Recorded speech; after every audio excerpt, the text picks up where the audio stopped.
Not so long ago, we visited New York City, a place full of spy sites and spy stories. But in this episode, we'll focus on a single location that played a crucial role during the Second World War. A place that established the foundations of the deep intelligence relationship that continues to this day between US and the UK. My name is Anastasios and this is our 15th episode of this series, the last one for 2024. Welcome to Spy Spots.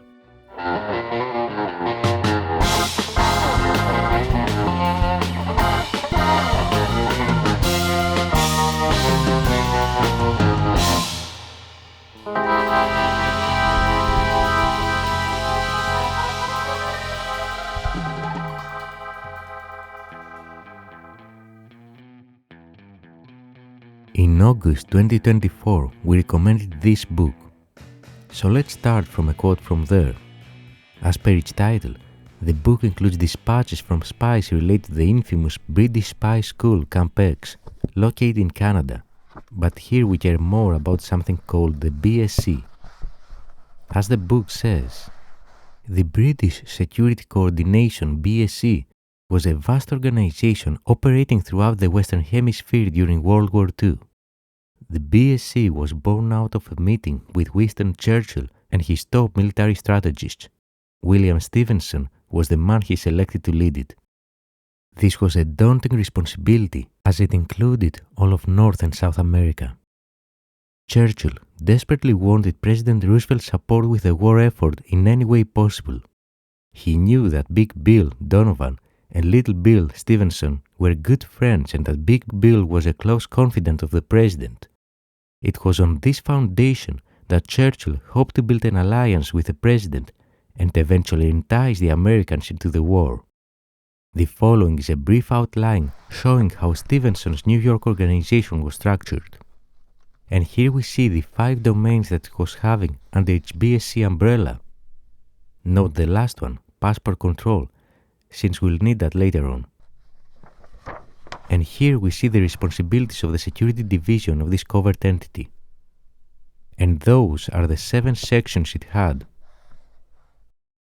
That's our today's spy spot. In summary, the British were leading the covert fight against Nazi Germany and desperately wanted the US to join the fight with them. However, in September of 1939, the US Congress signed a Neutrality Act that prevented the FBI and MI6 from any collaboration against Germany. That eventually changed in September of 1940, but even 5 months before its official end, British Prime Minister Winston Churchill authorized this covert operation in the heart of the US. The goal of the BSC was to influence the US population to support the war against Germany, but remain clandestine, not attributed back to the United Kingdom. The official cover of BSC was to operate as a US-based passport control office for British nationals, and UK had some allies deep inside the US that helped them establish and maintain it. Primarily, William Donovan, the head of the Office of Strategic Services, the predecessor of CIA, who was extremely close to MI6. MI6 was referring to that kind of covert influence as black propaganda, black meaning unattributable back to them. And they did that by gradually pushing stories via the New York Post, Baltimore Sun, Radio New York Worldwide, and other legitimate media outlets of the time. As mentioned, the head of BSC was the Canadian spy William Stephenson, some referring to him also as the Intrepid, although Intrepid was actually the telegraph code name of the BSC headquarters, which was located in room 3603 in the International Building on Rockefeller Center at 5th Avenue. Remember the relationship we mentioned about Donovan at MI6? Worth noting here that the New York office of OSS was on the same floor at room 3663. This allowed them to easily collaborate without drawing any unwanted attention. Also, since they were both named William, among the British and American spies, they were simply referred to as Big Bill, that was the head of OSS, Donovan, and Little Bill, that was Stephenson, head of BSC. Another famous BSC spy was the British Ian Fleming, the author of the James Bond series, who also got some of his inspiration about spy stories from Big Bill and Little Bill, operating from this office in New York City. A third BSC spy, Paul Dehn, helped Ian Fleming after the war with a screenplay of a James Bond movie, as we read in that same book. It is highly likely that in 1943, while visiting Camp X, Ian Fleming befriended Paul Dehn. A favorite activity of the officers at the camp was to gather in the officers' mess hall on a Saturday night to enjoy a drink and spin old yarns of their previous lives. During one of these memorable events, the two may well have had a very colorful conversation during which Fleming told Dehn of his idea to write a series of books about a super agent. Much later, in 1964, Paul Dehn wrote the screenplay of Fleming's blockbuster movie, Goldfinger. BSC was a big success in the covert war against Nazi Germany and expanded its operations to a wide scope of clandestine and covert activities globally. It's estimated that less than a year after its creation, there were almost 3,000 undercover operatives from the UK, US, and Canada collaborating secretly to execute BSC's mission at a global scale. The BSC office that was supposed to be for British passport control was actually coming up with new propaganda material, establishing covert entities globally, organizing how to counter German sabotage operations, building connections with reporters and journalists, opening radio stations, and numerous other activities without anyone knowing about it until after the Second World War ended. In the book A Man Called Intrepid, the incredible true story of the master spy who helped win World War II, written by William Stephenson, but important to know that this wasn't the BSC William Stephenson. Despite OSS and MI6 having such a good collaboration in the spy war against the Nazis, Edgar Hoover's FBI had a hard time. Quoting, "In early 1941, Hoover saw yet another sign in advertisements appearing in Canadian newspapers. A typical help-wanted notice appeared in the Toronto Telegram. A department of the British government in New York City requires several young women fully competent in secretarial work and of matriculation or better educational standing. The chief need is for expert file clerks and for typists and stenographers. Those selected can expect to serve for the duration of the war." Hoover knew what this meant. Canadians were being recruited for BSC's overt operations to get around a ban on American citizens working for belligerents in a foreign war.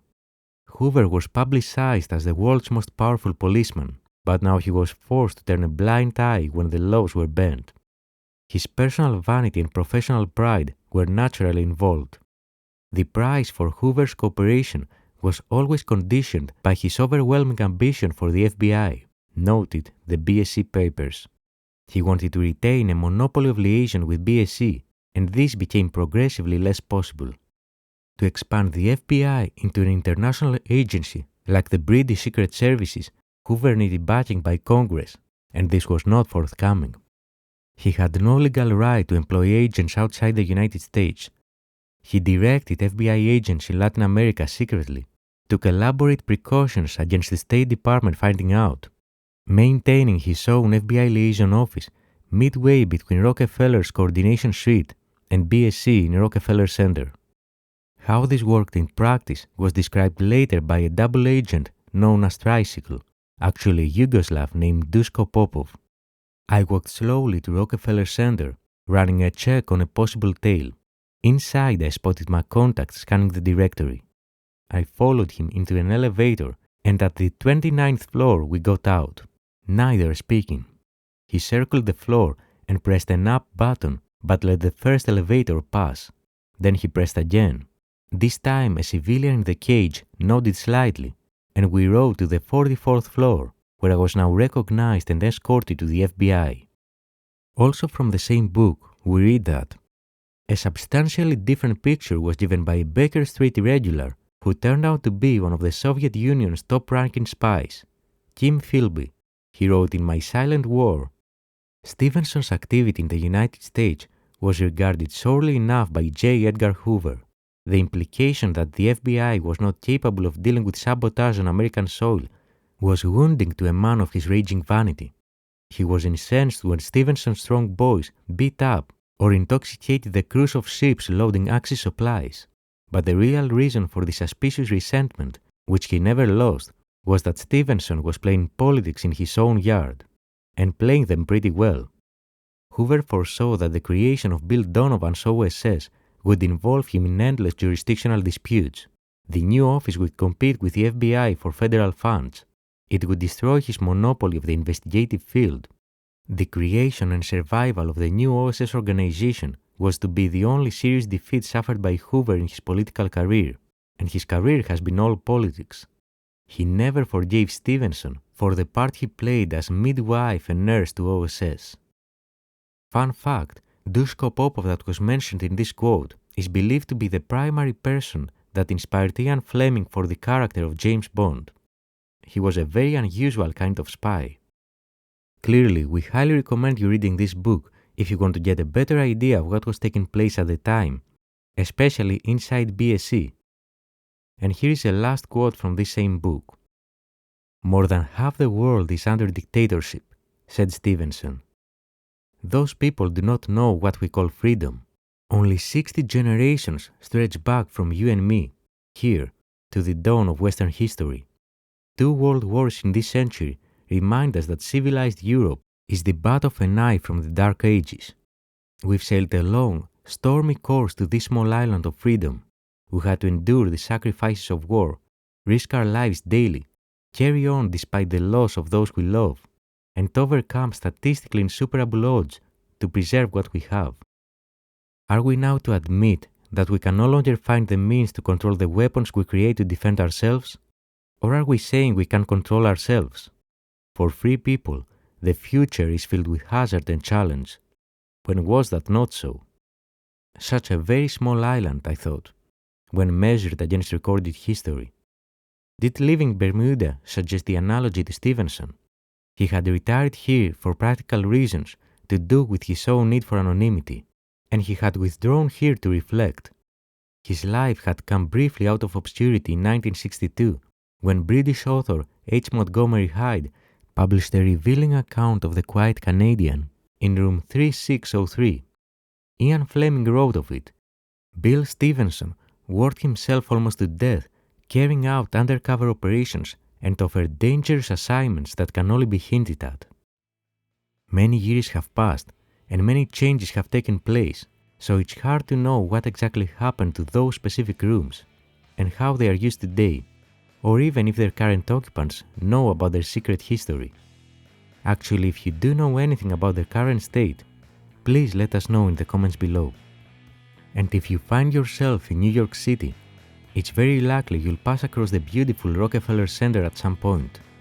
If you see the one with the Atlas in front of it, known as the International Building, pause for a moment and consider all the incredible spy stories that started from there, on the 36th floor, where BSC and OSS were working hand in hand to fight the Nazis in the Second World War. Such hidden spy offices exist today too, but just like in this case, it will take a long time until we learn about them and the role they play in shaping today's world using methods where nothing is as it seems.